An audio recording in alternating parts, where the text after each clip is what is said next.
এই নৌকায় চড়ার পর মনে হচ্ছে আমিও মনে হয় সেই 1914 সালে চলে গেছি।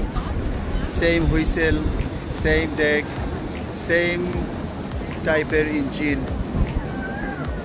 এক অন্যরকম অভিজ্ঞতা।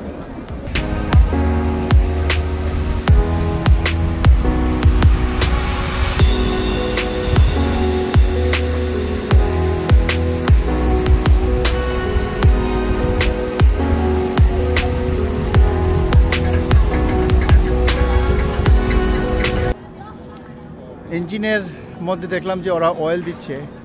প্রতিটা জার্নি শেষে তারা এভাবে ইঞ্জিনের মধ্যে অয়েল দিতে হয় এবং এভাবে তারা 1914 সাল থেকে আজ অবধি তাদের এই ঐতিহ্যটাকে ধরে রেখেছে। সুইজারল্যান্ড তারা তাদের ঐতিহ্যকে এতই কদর করে যে সেই ইতিহাসকে বর্তমান অবধি তারা এটাকে রক্ষণাবেক্ষণের মাধ্যমে আজও সচল রেখেছে।